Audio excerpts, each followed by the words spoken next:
Abba sai na dawo. Ha, Sultan zo nan. Kaya to kuta ne? To bismillah. Tawakkaltu ala Allah, wala hamla wala quwwata illa billah. Okay, kiss me. To, ala lafiya. Muke kamar cida, mai ko muke yaman gyada, abinda za mu sa a cikin yana wuyar mu samu.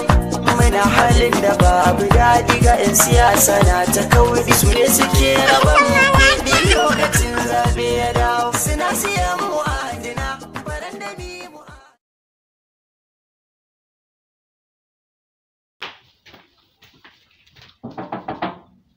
Assalamu alaikum. Barka da. Ya gajiya? Hala ba gida. Alhamdulillah. Ya yi koke. Alhamdulillah. Wannan bayanin wajen ka bane? Ya gora ne. To, Ya kai. nan daga wasu suna kokowa da shi akan mashin. Suna abin nan, suna kokarin su tafi da shi. Sultan? Ya kai. To, kaga wannan amfanin addu'a kenan. Gaskiya ne.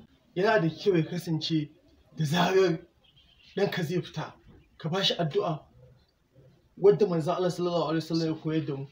Watan da a ce dukanmu za mu bi waɗannan ƙa'idoji da manzan Allah sallallahu alaihi wasallam shar'anta mana, to ina mai tabbatarwa kaga irin wannan cutar da ake fama da ita ta coronavirus, irin wannan matsalar da ake da shi na sace-sacen mutane, kidnappers, irin wannan matsalar da ake samu na wannan 'yan bindiga daɗin waɗanda suke tada hankali boko haram da sauransu, ba za a samu matsalar nan ba. Gaskiya sosai. Saboda haka na gode sosai, na gode sosai, Allah ya ƙara tsari, na gode sosai, Allah ya kiyaye. A dinga kula ƙara kaji? To, Allah ya kiyaye. alhamdulillah.